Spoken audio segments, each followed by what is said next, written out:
이 아이는 회장님과 저의 아들입니다.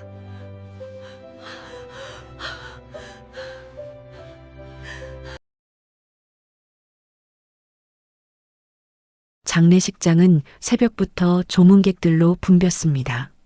향로에서 피어오르는 연기와 국화향이 섞여 공기를 무겁게 짓눌렀습니다.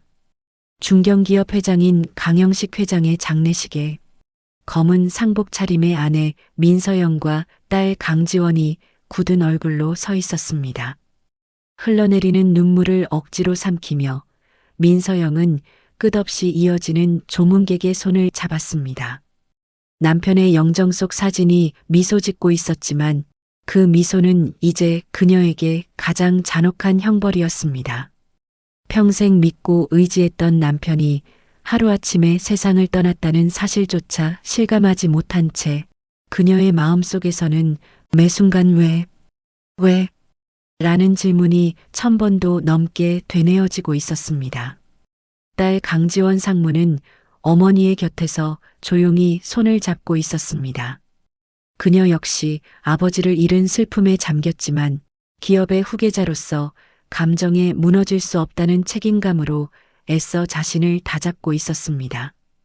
그녀의 눈빛에는 슬픔과 결의가 뒤섞여 있었죠. 조문 행렬이 잠시 끊겼을 때였습니다.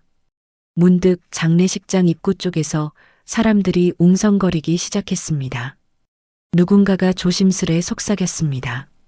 최 상무 아니야? 그런데 아이를 데리고 왔어? 검은 정장을 단정히 차려입은 재무담당 최수아 상무가 7살가량의 어린 남자아이의 손을 잡고 장례식장 안으로 들어오고 있었습니다.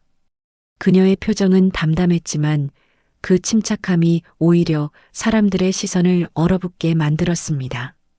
그녀가 아이를 데리고 온 것 자체는 이상할 일이 아니었습니다.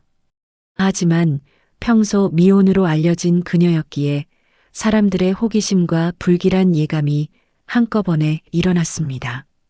민서영은 본능적으로 느꼈습니다. 이 여인의 등장은 단순한 조문이 아니라 자신의 인생을 뒤흔들 무언가의 시작이라는 것을.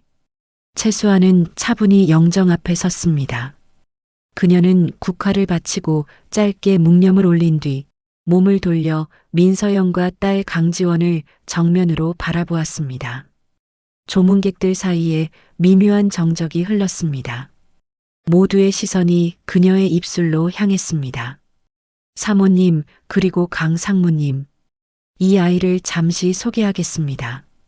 그녀의 목소리는 낮았지만 그 한마디 한마디가 장례식장 안의 공기를 찢는 듯 했습니다. 최수아는 아이의 손을 잡은 채 자신의 앞으로 한 발 내밀었습니다. 아이의 얼굴은 어쩐지 낯설지 않았습니다. 조금은 낯익은 눈매, 코, 그리고 그 인매까지 민서영의 가슴이 순간 멎었습니다. 사모님, 이 아이는 회장님과 저의 아들입니다. 순간 공기가 얼어붙었습니다. 식장의 웅성거림은 곧 침묵으로 바뀌었습니다.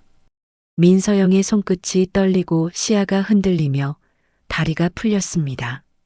딸 강지원이 부축하지 않았더라면 그녀는 그대로 바닥에 쓰러질 뻔했습니다.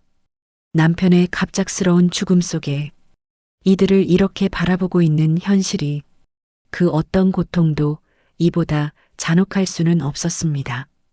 그녀의 머릿속엔 한 가지 생각만 맴돌았습니다. 이게 무슨 말이지? 남편과 저 여자 사이에 저렇게 어린 아들이라니. 민서영은 이 상황에 놀라 온몸을 떨고 있었고 딸 강지원은 놀람을 넘어서 분노로 얼굴이 굳어졌습니다. 그녀는 재빨리 최수아의 팔을 잡아 끌며 말했습니다. 여기가 어디라고 그런 말도 안 되는 소리를 합니까? 하지만 최수아는 미동조차 하지 않았습니다. 그녀의 시선은 오히려 차갑고 단호했습니다. 진실은 숨길 수 없습니다, 상무님. 그리고 이 아이의 권리는 누구도 빼앗을 수 없어요. 그 순간 강 회장의 충직한 비서 김 실장이 달려와 상황을 수습하려 했습니다. 최 상무님, 지금은 조문 시간입니다. 부디 자리를 옮기시죠. 최수아는 순순히 물러서는 듯 했지만 민서영을 향해 마지막으로 말했습니다. 사모님, 곧 아들과 함께 정식으로 찾아뵙겠습니다. 아들의 권리와 함께 말입니다. 그 말은 단순한 인사가 아니었습니다. 그것은 예고된 전쟁의 서막이었습니다. 최수아가 아이의 손을 잡고 나가는 뒷모습을 바라보며 민서영은 그 자리에 주저앉았습니다. 그녀의 머릿속에는 남편과 숨겨왔던 이 아이의 얼굴이 끊임없이 부딪히며 맴돌았습니다. 그녀의 곁에서 딸 지원이 다급히 물을 건넸지만 민서영은 잔을 쥐지도 못한 채 먼 곳을 바라보았습니다. 잠시 정신을 차린 그녀는 느꼈습니다. 남편의 죽음 뒤에 남겨진 이 엄청난 현실 앞에 가정과 회사를 지키기 위한 끝없는 싸움이 시작되었다는 것을요. 그리고 그 싸움은 그녀가 평생 믿어왔던 인생의 모든 것을 시험대에 올려놓게 될 것이었습니다. 과연 이 70대 미망인이 이 힘겨운 싸움을 끝까지 버텨낼 수 있을까요? 안녕하세요. 내 말 좀 들어보소 인생사연 채널입니다.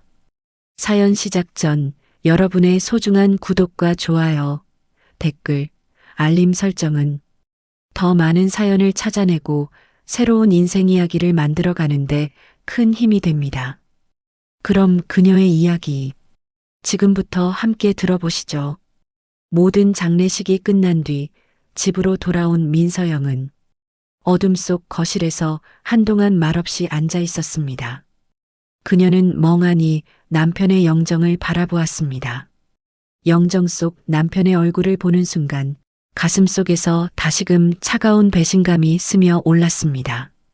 당신은 왜 나에게 아무 말도 하지 않았어요? 속삭이듯 흘러나온 말은 허공 속으로 흩어졌습니다.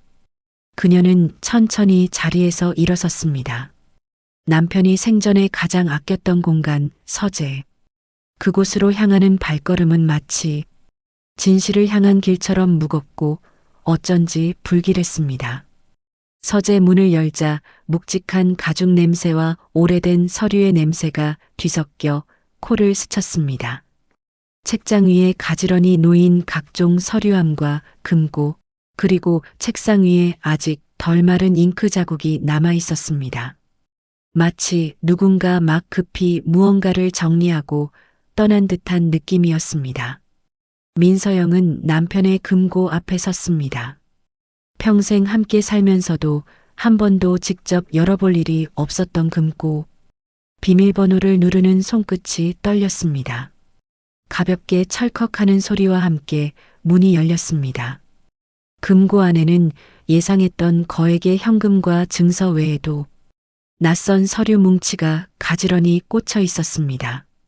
그녀는 조심스럽게 서류를 꺼내 펼쳤습니다. 그 안에는 최수아의 이름이 선명하게 찍힌 문서들이 다수 있었습니다. 재무 담당 상무 임명서, 스톡옵션 지급 약정서, 주식 배분 확인서. 민서영의 손끝이 차가워졌습니다. 그녀는 숨을 고르며 속삭였습니다. 이건 단순한 외도가 아니었어. 그녀의 목소리엔 절망이 아닌 배신을 감지한 사람의 냉정한 깨달음이 담겨 있었습니다. 최수아는 단순히 남편의 잘못된 감정의 대상이 아니었습니다. 그녀는 회사의 재무 구조를 장악한 내부 실세였던 것입니다. 그때 조용히 문이 열렸습니다. 딸 강지원이 서재로 들어왔습니다. 그녀의 얼굴엔 장례를 마친 지 하루도 안 된 피로와 분노가 겹쳐 있었습니다. 엄마 이제 이런 문서까지 나왔어요? 응, 지원아. 너도 봐. 내 아버지는 너무 많은 걸 숨기고 있었어. 지원은 서류를 하나씩 훑어보며 낮게 말했습니다. 최 상무는 회사 재무 전반을 쥐고 있었어요. 해외 자금 흐름, 지분 이동, 심지어 외부 투자 연결까지요. 아버지는 왜 이런 위험한 구조를 만든 걸까요? 그녀의 말끝에는 혼란과 상처가 묻어 있었습니다. 그러던 중 휴대폰이 울렸습니다. 변호사 박 실장이 급히 전화를 걸어왔습니다. 사모님, 지금 당장 배워야 할 일이 있습니다. 회장님 유언장이 공개됐습니다. 민서영의 심장이 철렁 내려앉았습니다. 유언장이요? 잠시 후 박 변호사가 도착해 유언장을 펼쳤습니다. 그녀의 시선이 종이 위의 문장에 멈췄습니다. 나의 아들 강기준에게 회사 지분을 상속한다. 순간 서재의 공기가 얼어붙었습니다. 민서영은 종이를 손에 쥔 채 한동안 아무 말도 하지 못했습니다. 강기준. 그 아이의 이름이 분명하다는 생각이 들었습니다. 그녀의 어깨가 서서히 떨렸습니다. 이럴 리가 없어요. 당신이 설마 지원이가 있는데 아직 어린 이 아이에게 이렇게 많은 걸 남겼을 리가 없어요. 박 변호사는 신중히 말을 이었습니다. 유언장은 형식상 절차는 맞지만 내용상 석연치 않은 부분이 있습니다. 서명 필체가 일정하지 않고 일부 공증 절차도 누락된 흔적이 있어요. 법적 다툼의 여지가 충분합니다. 딸 강지원은 이를 악물며 말했습니다. 그녀가 아버지를 이용한 것이 분명해요. 그렇지 않고서야 힘들게 키워온 회사의 지분을 어린 아이에게 넘기다뇨. 엄마, 이건 단순한 상속의 문제가 아니에요. 회사의 미래가 걸린 일이라고요. 민서영은 고개를 끄덕였습니다. 그녀의 눈빛이 매섭게 변했습니다. 그래. 이제 그 여자 채수아와의 진흙탕 싸움은 피할 수 없겠구나. 지원아, 아버지가 내린 결정이 혹시라도 올바른 판단에서 이뤄진 것이 아니라면 남은 우리가 바로 잡아야 해. 아버지의 마지막이 우릴 슬프고 화나게 하는 것은 맞지만 우리는 지금 이 회사를 지켜야 해. 지원은 깊은 숨을 내쉬며 어머니의 손을 잡았습니다. 엄마, 제가 회사 업무에 빨리 복귀할게요. 우선은 부사장 대행직이라도 맡아서 흐름을 잡을게요. 누가 뭐래도 우리 회사는 우리가 지켜야죠. 민서영은 잠시 딸의 손을 꼭 쥐었습니다. 그 따뜻한 온기 속에서 그녀는 이제 슬픔을 멈추고 싸움의 여정을 시작해야 한다는 사실을 받아들였습니다. 그녀는 남편의 사진을 천천히 바라보며 낮게 중얼거렸습니다. 여보, 당신이 내가 평생 함께한 그 사람이 맞는 건가요?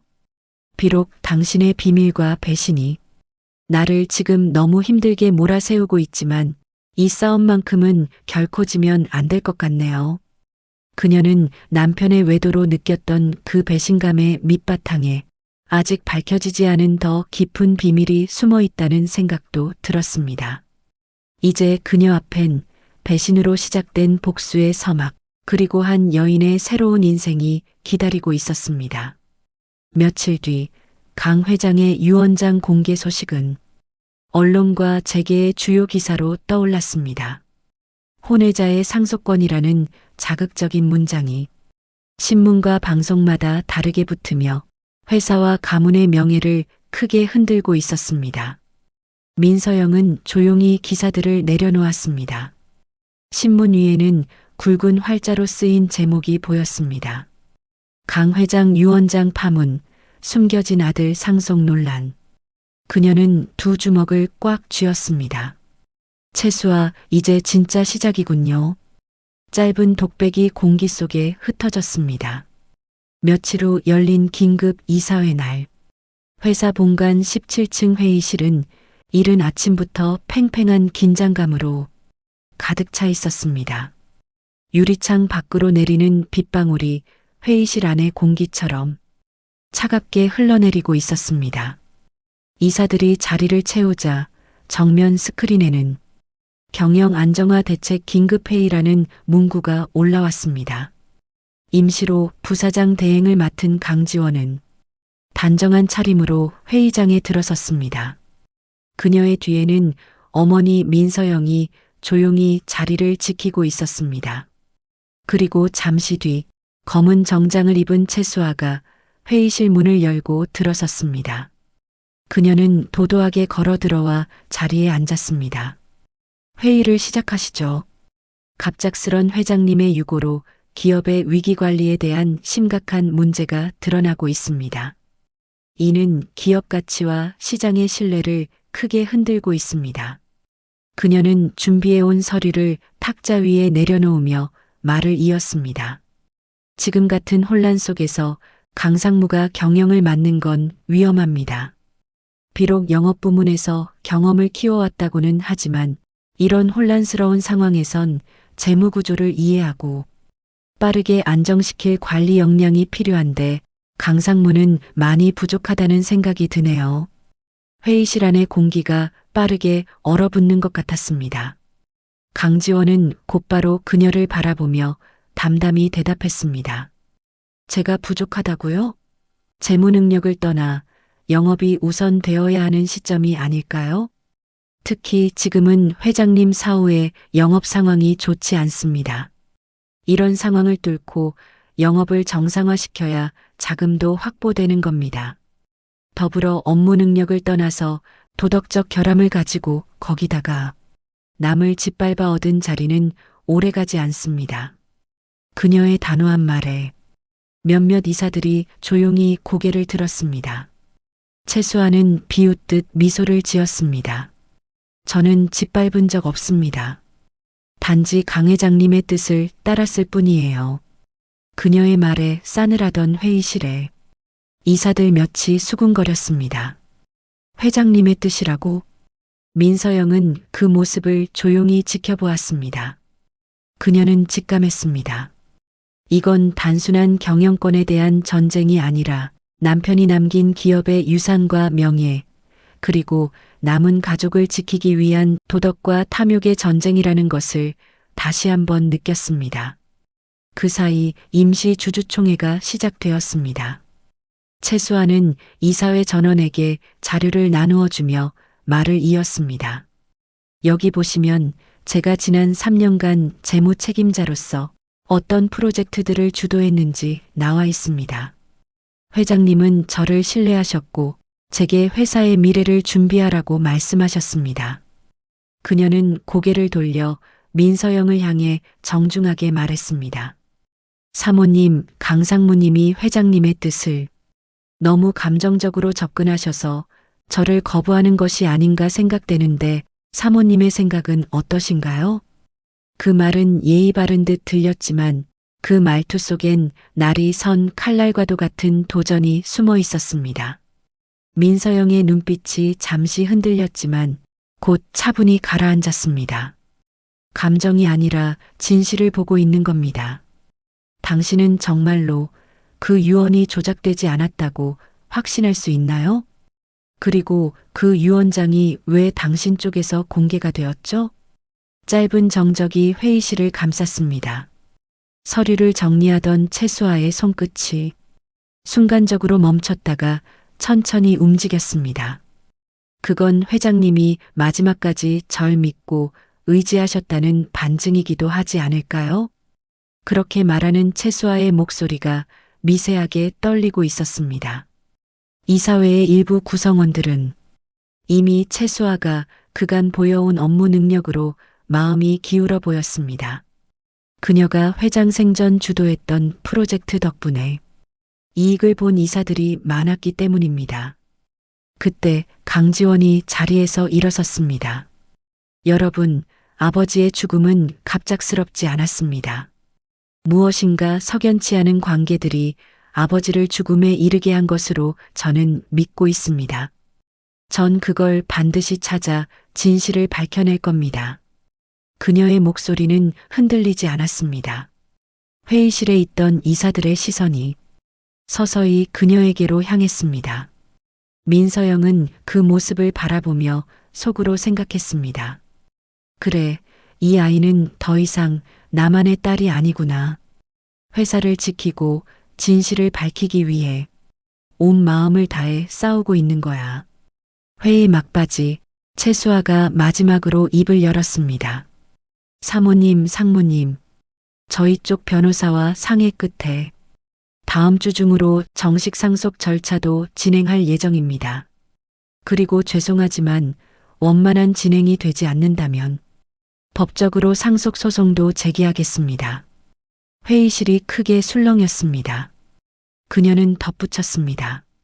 이건 개인 감정이 아니라 제 아들 강기준의 적법한 권리를 찾아가는 당연히 진행되어야 할 절차입니다. 그리고 회사의 빠른 안정화를 위해서도 상속건은 빠르게 마무리 짓는 것이 좋으니까요. 민서영은 조용히 숨을 고르며 대답했습니다. 그래요, 하고 싶은 대로 하세요. 하지만 기억하세요. 진실은 언젠가 스스로 드러나게 되어 있습니다. 그녀의 목소리는 고요했지만 단단했습니다. 그날 회의실의 공기는 폭풍 전의 고요처럼 무겁고 불길했습니다. 그날 저녁 민서영은 불 꺼진 사무실 복도를 홀로 걸었습니다. 그녀는 창밖의 어두운 하늘을 바라보며 속삭였습니다. 그래, 이제 더 이상 감정에 흔들려서는 안 돼. 그리고 무엇보다 지원이를 위해서도 절대 물러서지 않을 거야. 그녀의 눈빛은 다시 차가워졌습니다. 며칠 후 민서영은 변호사 사무실의 긴 테이블 앞에 앉아 있었습니다. 탁자 위에는 서류 뭉치와 증거 파일들이 빽빽하게 쌓여 있었고 박 변호사가 신중한 표정으로 입을 열었습니다. 사모님, 최수아 측이 공식적으로 소송을 제기했습니다. 회장님과 자신의 아들이라고 주장하는 강기준 군의 법적 상속권을 근거로 회사 지분 일부와 금전적 재산의 분할을 요구하고 있습니다. 민서영의 얼굴에 미세한 떨림이 지나갔습니다. 충분히 예상했던 일입니다. 그녀는 단순히 아이를 내세운 것이 아니에요. 안타깝게도 그 어린 아이를 무기 삼아 남편의 지분을 빼앗고 회사를 삼키려는 거예요. 박 변호사는 고개를 끄덕였습니다. 그리고 말을 이어갔습니다. 게다가 상대 측은 법원에 의결권 행사 금지 가처분 신청을 준비하고 있습니다. 상속 분쟁이 끝날 때까지 강지원 상무의 임시 경영을 중단하라는 요청입니다. 순간 회의실엔 정적이 흘렀습니다. 민서영은 주먹을 꽉 쥔 채 한참 동안 침묵했습니다. 그녀의 눈빛이 다시 차가워졌습니다. 그 말은 회사를 멈추게 하겠다는 거군요. 그리고 강상무의 능력을 계속 물고 늘어져 여론을 자기 쪽으로 유리하게 하려는 생각인 거예요. 함께한 박 변호사의 표정이 무거워졌습니다. 그날 밤 민서영의 딸 상무 강지원은 회사 본관의 사무실에 있었습니다. 그녀는 평소 자신을 따르던 주요 부서 팀장들과 함께 법무팀 긴급 회의를 열었습니다. 화이트보드에는 지분 방어, 경영권 유지, 비상 자금 확보라는 글씨가 적혀 있었습니다. 최수아 측은 이미 투자회사 2곳과 접촉했습니다. 그들이 우리 주식을 사들이기 시작하면 다음 주 주주총회에서 우린 표 대결조차 힘들어집니다. 지원의 말에 실무진의 얼굴이 굳어졌습니다. 그녀는 단호하게 결론을 내렸습니다. 지금부터 회사가 가진 모든 우호 지분을 확보해야 합니다. 내부 재단, 협력사, 그리고 왕 사모님 그룹까지 우리가 한 발짝이라도 먼저 움직여야 합니다. 그녀의 말투엔 더 이상 흔들림이 없었습니다. 어머니를 닮은 목소리는 차분하지만 단단한 결의가 함께 서려 있었습니다. 강지원 상무가 여러 대책을 마련하고 난 다음 날 민서영은 오래된 지인 왕 사모님을 찾아갔습니다. 왕 사모님은 강 회장 시절부터 회사의 주요 투자주주로 평생을 함께한 친구이기도 했습니다. 서영 씨, 요즘 신문에서 난리던데 괜찮아요? 민서영은 조용히 차를 내려놓으며 미소를 지었습니다. 괜찮지 않아요. 하지만 괜찮게 만들어야죠. 그녀는 이어서 단호히 말을 이었습니다. 왕 사모님, 부탁이 하나 있어요. 그쪽 그룹에서 보유한 주식 조금만이라도 저희 지원이 쪽에 힘을 보태주실 수 있을까요? 왕 사모님은 놀란 표정으로 그녀를 바라보았습니다. 서영 씨, 설마 본격적인 싸움을? 네. 이제는 감정이 아니라 전쟁이에요. 남편이 지켜온 회사를 빼앗길 순 없어요. 그녀의 눈빛은 흔들림이 없었습니다. 왕 사모님은 잠시 생각하더니 천천히 고개를 끄덕였습니다. 좋아요. 내가 가진 건 크지 않지만 당신에게 모든 힘을 보태겠습니다. 단 제 생각은 당신이 이런 비상경영 상황에서 회장직을 맡는 것이 어떨까 해요. 강상무도 충분히 능력이 있지만 지금은 감정에 휘둘리지 않도록 당신이 중심을 잡고 안정화시키는 것이 더 좋지 않을까요? 며칠 뒤 임시 주주총회가 열렸습니다. 우호 지분을 다수 확보한 민서영은 오너 일가의 책임을 다하겠다는 약속을 호소하며 회장직에 선출되었고 딸인 강지원 상무는 정식 부사장직을 수행하게 되었습니다. 누구보다 강상무의 노력이 빛을 발한 순간이었습니다. 채수아가 반발하며 회의장을 박차고 나가긴 했지만 긴 준비와 노력 끝에 이 전쟁에서 한숨 돌릴 수 있었습니다. 얼마 후 채수아 측이 제기한 의결권 행사 가처분 신청이 법원에 접수되었다는 소식이 전해졌습니다. 그날 박 변호사와 송 변호사가 함께 법무전략회의에 참석했습니다. 송 변호사는 기업소송 전문 변호사로 냉정하고 실무적인 언어로 설명을 이어갔습니다. 이번 소송은 단순한 상속 분쟁이 아닙니다. 채수아는 법적 절차를 다시 이용해 회사의 경영권을 어떻게든 묶어둔 뒤 외부 자본과 연계해 지배권을 계속 노릴 겁니다. 민서영은 그 말을 조용히 들었습니다. 그녀의 손이 서류 위에서 천천히 멈췄습니다. 그럼 우리가 해야 할 건 간단하네요. 지분을 늘리고 지키는 것, 그게 곧 회사를 지키는 거예요. 송 변호사는 미소를 지으며 고개를 끄덕였습니다. 맞습니다. 다만 그 싸움은 쉽지 않습니다. 그래서 저희가 준비했습니다. 그가 내민 파일 안에는 채수아의 과거 거래 내역이 담겨 있었습니다. 수상한 해외 자금 흐름과 비밀 계좌의 흔적이 보였습니다. 이건 채수아가 재무상무 시절 회사 자금 일부를 외부로 돌린 정황입니다. 아직 확정적 증거는 아니지만 실마리는 충분합니다. 민서영은 그 서류를 바라보다가 천천히 입을 열었습니다. 좋아요. 그 작은 실마리라도 절대 놓치지 마세요. 그녀의 눈빛은 차분했지만 예리함이 남아 있었습니다. 며칠 후 법원은 채수아 측의 의결권 행사 금지 가처분 신청을 기각했습니다. 법원은 기업의 안정성과 구성원의 이익을 고려할 때 경영 공백은 허용할 수 없다고 판시했습니다. 이 소식이 전해지자 회사 내부의 공기가 달라졌습니다. 직원들 사이에는 민서영 회장과 강지원 부사장을 중심으로 회사가 빠르게 안정화될 수 있을 거라는 희미한 안도감이 돌았습니다. 그러나 민서영은 알고 있었습니다. 이건 단지 첫 번째 전투에서의 임시 승리일 뿐이라는 것을. 그날 밤 민서영은 집무실 창가에 서서 창밖의 불빛을 바라보았습니다. 도시의 불빛은 차갑게 반짝이고 있었고 그녀의 그림자가 창문에 길게 드리워졌습니다. 이제 시작이에요, 여보. 비록 당신으로 인해 이 모든 혼란이 시작되었지만 우리는 어떻게든 진실을 찾고 지원이와 함께 회사를 끝까지 지켜낼 거예요. 그녀는 창문 밖을 바라보다 강하게 주먹을 움켜쥐었습니다. 그녀의 어깨가 미세하게 떨리고 있었습니다. 며칠이 흘렀습니다. 법원의 첫 판결 이후 회사는 잠시 안정을 되찾는 듯 했습니다. 하지만 그 평온은 오래가지 않았습니다. 민서영은 매일 새벽 일찍 사무실에 나왔습니다. 남편이 죽기 전까지 회사 일을 해본 적이 없는 그녀였습니다.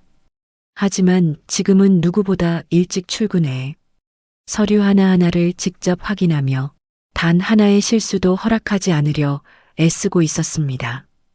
그녀의 손끝이 멈춘 건 어느 날 오후였습니다. 회계부에서 올라온 결산보고서 한 장. 거기엔 낯선 해외 계좌번호가 적혀 있었습니다. 이건 뭐죠? 이 계좌 왜 우리 본사 거래 명세에 포함되어 있죠? 회계 담당자가 당황한 얼굴로 대답했습니다. 그건 채수와 상무님 결제로 진행된 항목입니다. 해외 자물료라고 들었는데 세부 내역은 따로 관리되고 있습니다. 민서영의 눈빛이 번쩍였습니다. 그녀는 즉시 박 변호사에게 전화를 걸었습니다.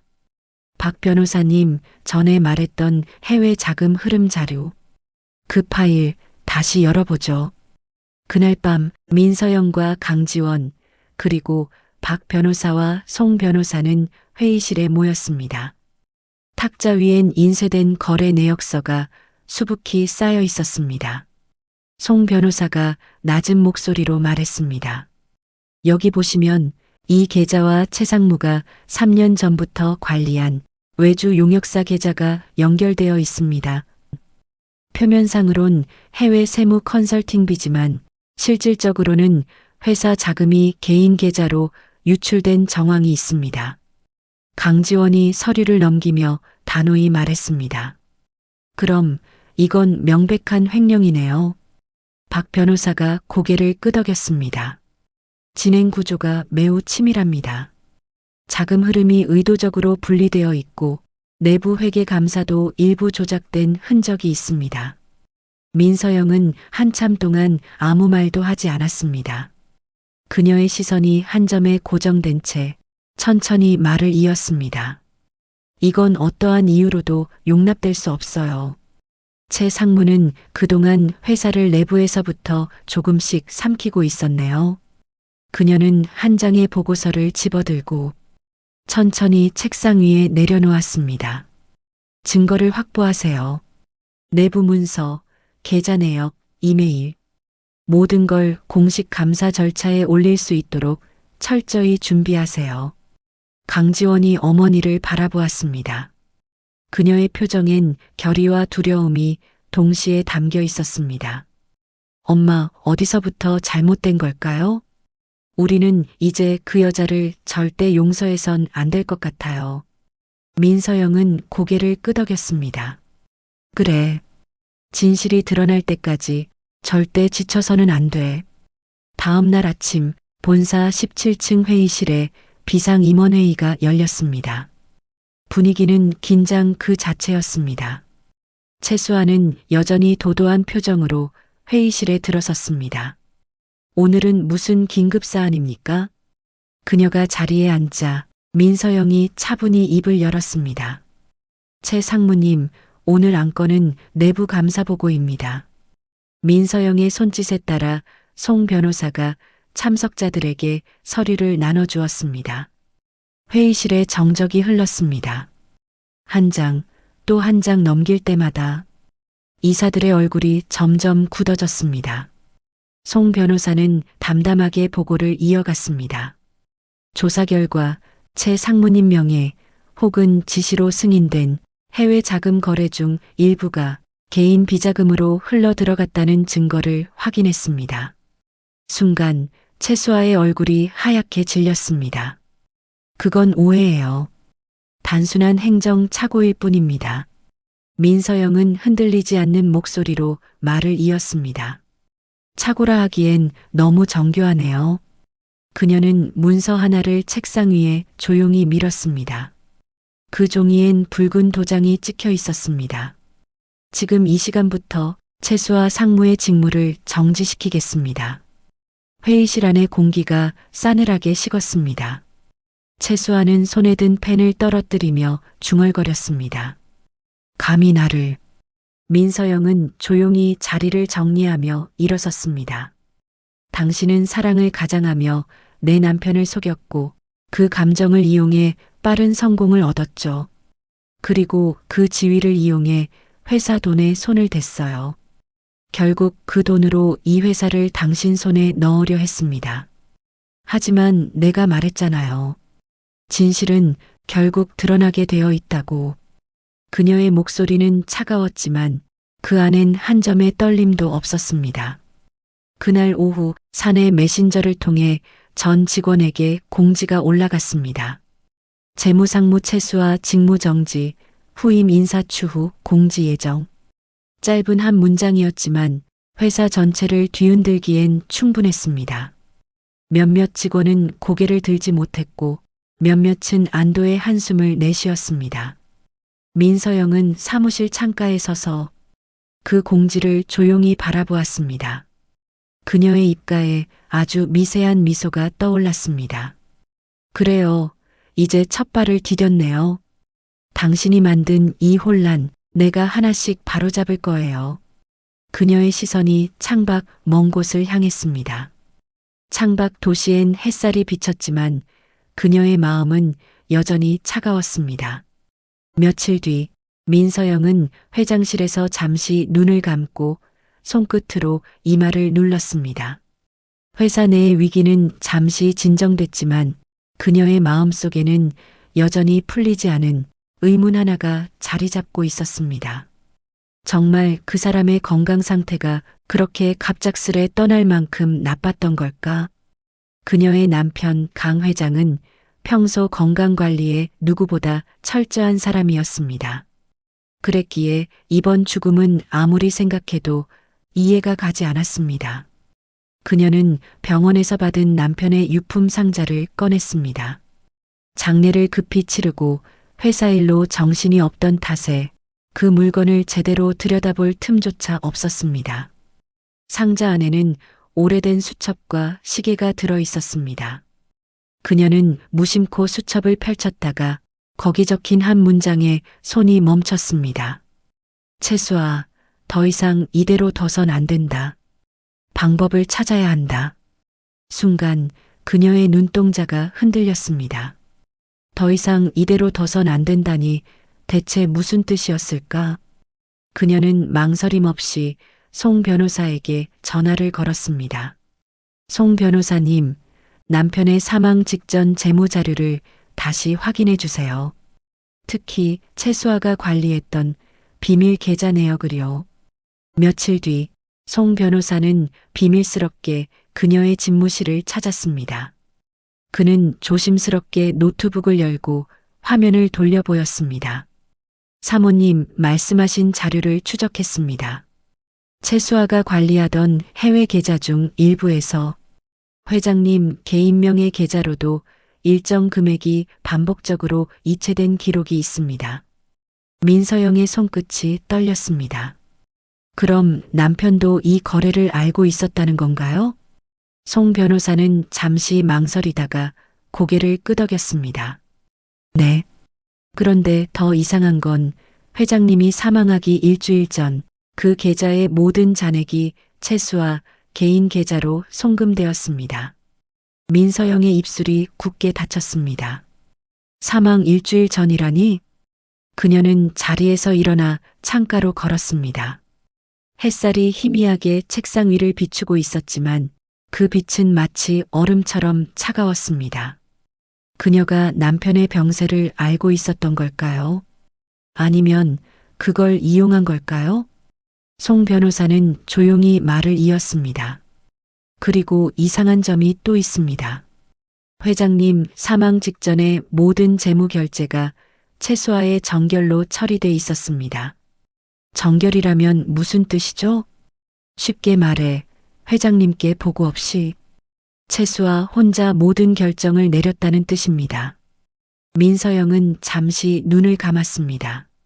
그 순간 남편이 마지막으로 미소 짓던 모습이 떠올랐습니다. 그리고 그 옆에 서 있던 채수아라는 젊은 여자의 검은 그림자. 다음 날 민서영은 남편의 오랜 주치에 오 박사를 찾아갔습니다. 작은 개인 병원의 진료실 안. 그녀는 오랜 친구를 바라보듯 차분히 물었습니다.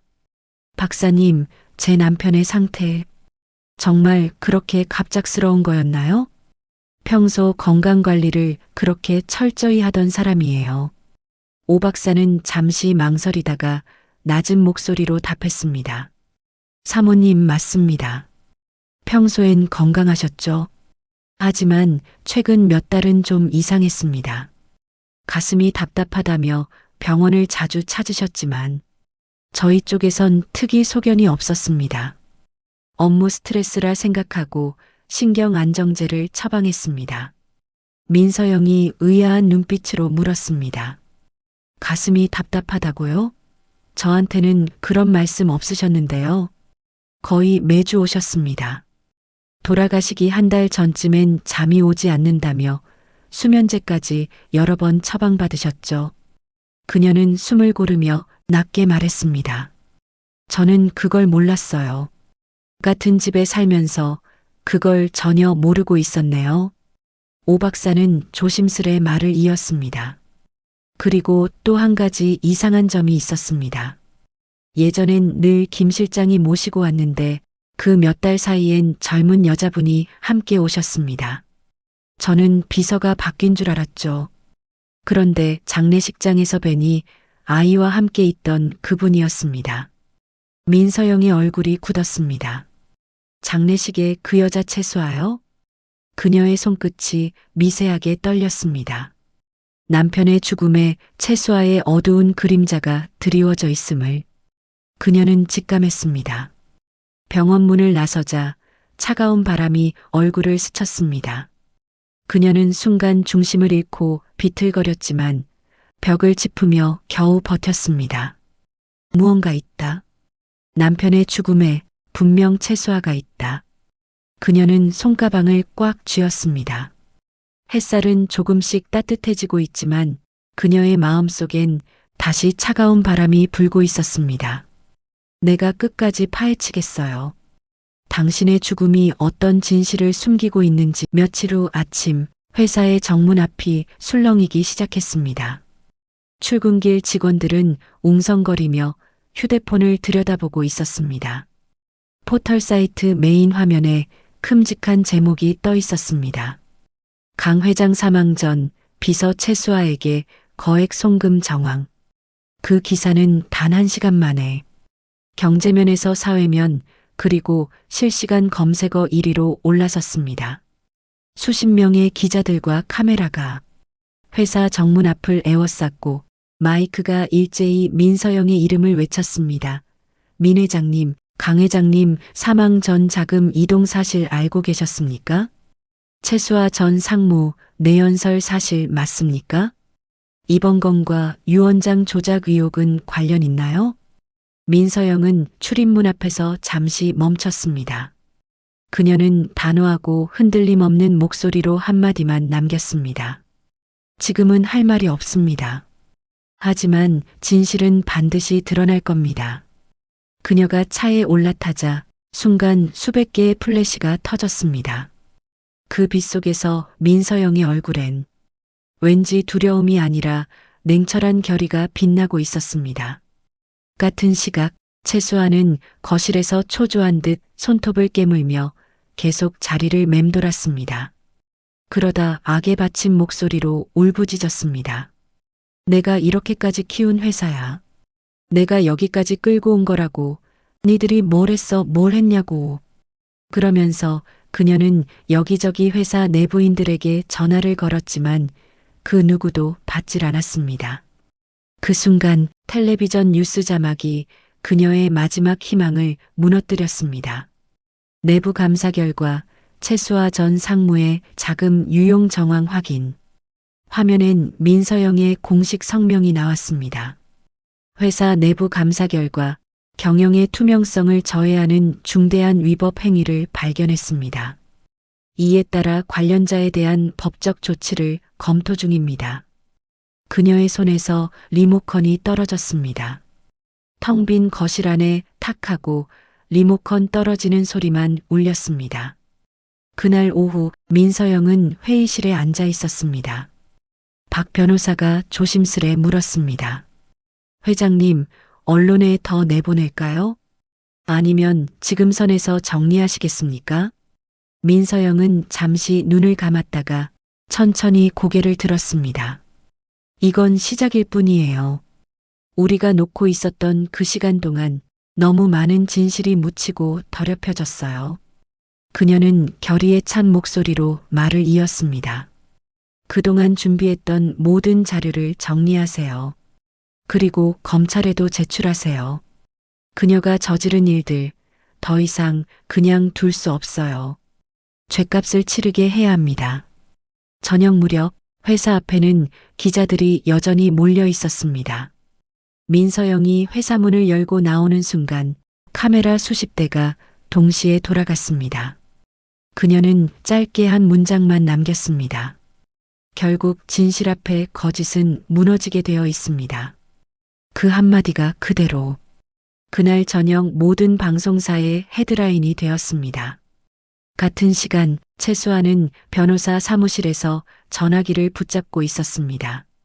변호사의 차가운 목소리가 들렸습니다. 최 상무님, 상황이 심각합니다. 검찰과 경찰 모두 이미 자금 추적에 들어갔습니다. 그리고 강 회장님 사망 전 병원 진료 기록과 처방 약물 내역에 대한 재조사도 시작됐습니다. 그녀의 얼굴이 하얗게 질렸습니다. 병원 기록에 처방 내역 재조사요? 그건 이미 끝난 일 아니었나요? 새로운 증거가 제출됐습니다. 강 회장님 의료 기록에 자주 가시던 주치의 병원 외에도 다량의 신경안정제와 수면제, 대리 처방 이력까지 다 발견됐습니다.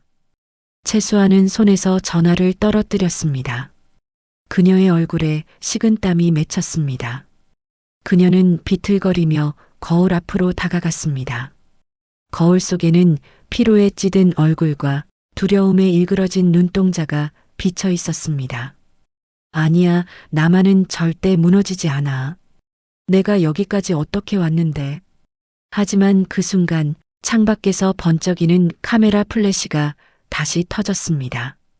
기자들이 이미 그녀의 동선을 파악하고 변호사 사무실 앞까지 포위하고 있었습니다. 그녀는 창문을 닫으며 중얼거렸습니다. 민서영, 집에서 고상하게 사모님 소리나 듣던 당신이 뭘 어떻게 하겠다고? 당신과 강지원 그 어린 년이 내 상대가 될 수 있을 것 같아? 그녀의 눈빛엔 두려움과 광기가 동시에 스쳐갔습니다. 며칠 뒤 한밤의 뉴스 속보가 전국을 뒤흔들었습니다. 최수아 전 상무 회장 사망 전 영상 공개 예정. 기자들은 술렁였고 회사 내부 직원들조차 긴장에 휩싸였습니다. 이번엔 단순한 문서가 아니었습니다. 그녀가 공개하겠다는 건 강 회장이 직접 남긴 마지막 영상 기록이라고 했습니다. 다음 날 오후 서울 프레스센터 기자회견장, 카메라 플래시가 번쩍이는 가운데 최수아가 검은 정장을 입고 단상 위에 섰습니다. 그녀의 얼굴엔 피로와 광기가 뒤섞여 있었습니다. 이건 제 변명이 아닙니다. 강 회장님은 저를 믿으셨습니다. 그리고 그 믿음의 증거를 남기셨습니다. 그녀가 손짓하자 스크린에 영상이 재생됐습니다. 병원 침대 위 쇠약해진 강 회장의 모습, 그리고 그의 옆에 앉아있던 젊은 여자의 실루엣. 수아 회사는 당신이 지켜야 해. 순간 회의장은 숨소리 하나조차 들리지 않았다. 영상은 짧았지만 그 한마디가 언론을 뒤흔들기에 충분했습니다. 보셨죠? 최수아는 떨리는 목소리로 말했습니다. 그분은 제게 모든 걸 맡기셨습니다. 난 거짓말하지 않았습니다. 그날 밤 민서영은 사무실에서 그 영상을 다시 돌려봤습니다. 몇 번을 반복하던 중 그녀의 눈이 한 부분에서 멈췄습니다. 잠깐만, 저게 뭐지? 영상의 한 구석. 전자벽시계의 날짜가 사망 다음 날을 가리키고 있었습니다. 민서영은 곧바로 송 변호사에게 전화를 걸었습니다. 영상의 날짜, 음성, 프레임을 전부 분석해 주세요. 이건 진짜가 아니에요. 이튿날 포렌식 전문가의 보고서가 도착했습니다. 영상은 편집된 것이 맞았습니다. 강 회장의 병상 음성을 다른 시기 음성 파일과 합성해 만든 가짜 영상이었습니다. 민서영은 낮게 중얼거렸습니다. 채수아, 이런 유치한 짓까지. 결국 당신 손으로 스스로를 무너뜨렸군요. 며칠 후 검찰은 자금 횡령, 영상 조작 및 문서 위조 혐의로 채수아를 정식 입건했습니다. 법원은 즉시 체포영장을 발부했습니다. 그날 밤 민서영은 회사 옥상에서 하늘을 올려다보았습니다. 긴 싸움 끝에 처음 맞이하는 고요함이 느껴졌습니다. 밤하늘엔 구름이 걷히고 별빛이 희미하게 반짝였습니다. 여보, 아직 가야 할 길이, 찾아야 할 진실이 많아요. 난 이게 끝이 아니라고 생각해요. 그녀의 눈가에 조용히 눈물이 흘렀습니다. 채수아가 체포되고 난 뒤 그녀의 자택과 사무실에 대한 대대적인 압수수색이 이뤄졌습니다. 며칠 뒤 회장실 문이 열리며 박 변호사가 들어섰습니다. 회장님, 경찰청에서 참고인 조사를 요청했습니다.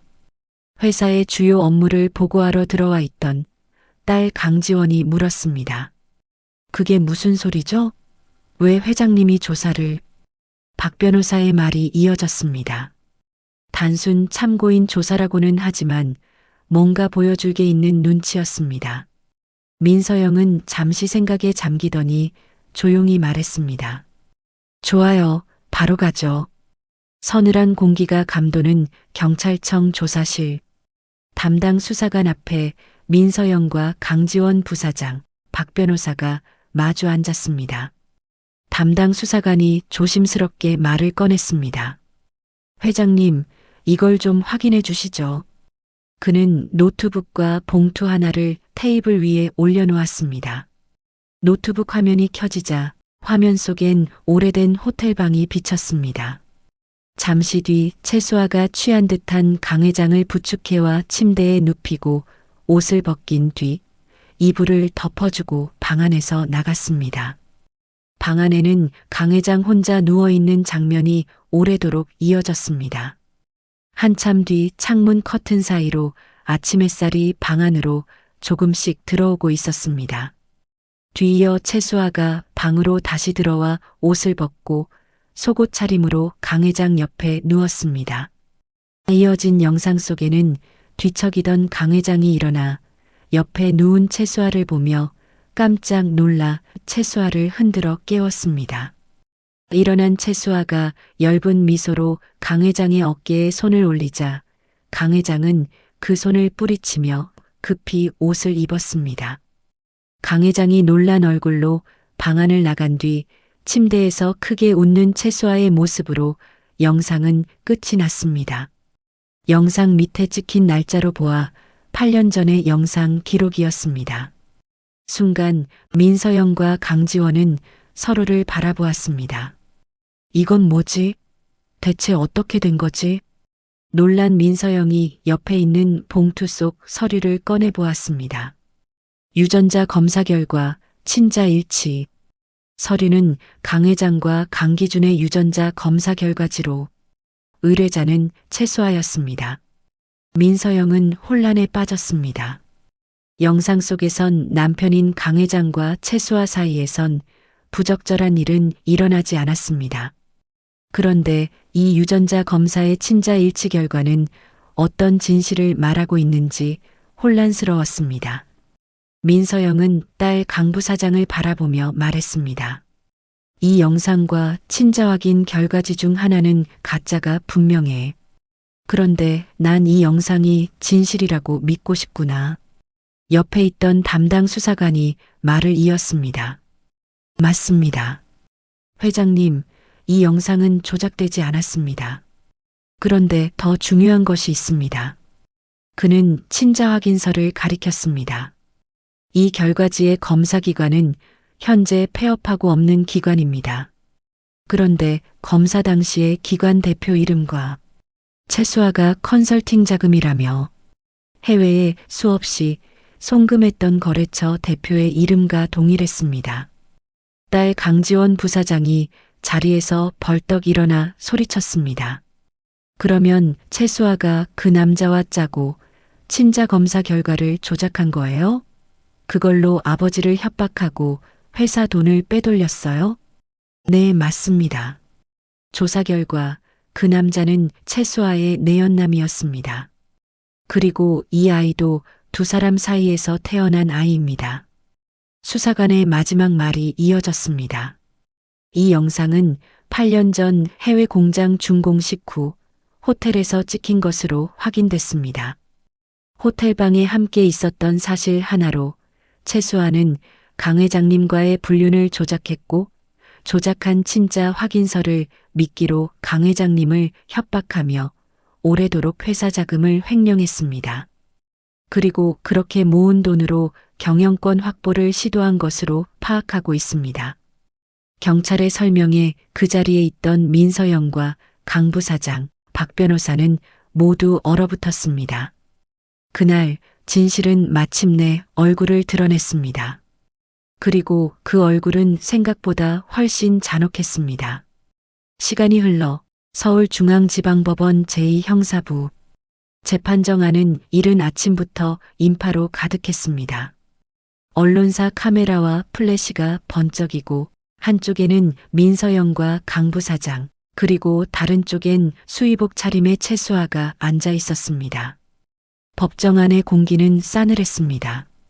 판사의 목소리가 울려 퍼졌습니다.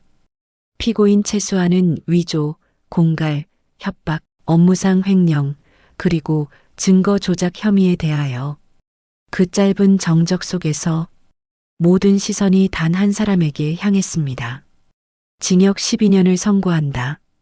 그 한 문장이 판사 입에서 떨어지는 순간 법정 안의 시간은 멈춘 듯 했습니다. 최수아가 잠시 고개를 들었지만 그 눈빛엔 더 이상 도도함도 당당함도 없었습니다. 그저 무너진 표정으로 입술을 떨었습니다. 전 그저 멋지게 살고 싶었을 뿐이에요. 그녀의 말은 허공 속에 흩어졌습니다. 민서영은 짧게 눈을 감았습니다. 그간의 오랜 싸움이 그녀의 머릿속을 잠시 스쳐갔습니다. 다시 눈을 뜬 그녀의 표정엔 연민과 냉정함이 공존했습니다. 멋지게 살고 싶었다면 정직하고 당당한 방법으로 살았어야죠. 최수아, 당신이 이렇게까지 하지 않았어도 충분히 자신의 능력으로 높이 오를 수 있었을 거예요. 민서영은 그렇게 한마디만 남기고 조용히 법정을 나섰습니다. 법원 앞에는 수십 대의 카메라와 기자들이 몰려 있었습니다. 민서영은 차문 앞에서 잠시 멈췄습니다. 기자들의 질문이 쏟아졌습니다. 회장님, 오늘 판결에 만족하십니까? 이번 사건으로 앞으로 회사는 어떤 방향으로 운영되는 겁니까? 민서영은 단 한마디만 남겼습니다. 이제 모든 건 빠르게 제자리를 찾을 겁니다. 그녀의 말에 더 이상의 질문은 없었습니다. 그녀의 단단한 말 한마디가 모든 답을 주고 있었습니다. 며칠 뒤 회사의 로비 한가운데에 강 회장의 초상화가 걸렸습니다. 그 앞에 민서영과 강지원이 나란히 섰습니다. 민서영은 잠시 초상화를 바라보다 조용히 입을 열었습니다. 여보, 이제야 모든 게 끝이 난 것 같네요. 하지만 진실을 알게 된 뒤에도 마음은 그리 편하진 않아요. 이런 사실들을 조금이라도 저에게 이야기를 해주었더라면 당신 혼자서 가족과 회사를 지키기 위해 고통 속에 있었을 걸 생각하니 너무 미안해요. 그 고통을 다 이해할 순 없겠지만 이제 남은 지원이와 이 회사를 잘 지켜내도록 할게요. 강지원이 어머니 옆에서 조용히 말했습니다. 엄마, 저도 돕겠어요. 엄마가 가려는 길과 아빠의 이름, 그리고 이 회사를 위해. 민서영은 고개를 끄덕이며 미소를 지었습니다. 그래, 앞으로는 네가 중심이 되어야 해. 그러니 더욱 굳건해지렴. 그날 오후 민서영은 홀로 옥상 정원에 올랐습니다. 초겨울 바람이 불어왔지만 하늘은 오랜만에 맑고 따뜻했습니다. 여보, 이젠 지원이를 위해서 하늘에서 많이 응원해줘요. 그녀의 눈가에 천천히 눈물이 고였습니다. 그 눈물이 떨어져 햇살에 닿는 순간 마치 오래된 겨울이 끝나고 새 계절이 시작되는 듯 했습니다. 그리고 그녀는 알았습니다. 진실은 때론 고통스럽지만 결국 사람을 자유롭게 한다는 걸 말이죠. 이번 이야기 잘 들으셨나요? 인생사연 채널 내 말 좀 들어보소에서 준비한 이번 이야기는 여기까지입니다. 마지막까지 들어주셔서 진심으로 감사드리며 좋아요와 구독, 댓글, 알림 설정 부탁드립니다. 감사합니다.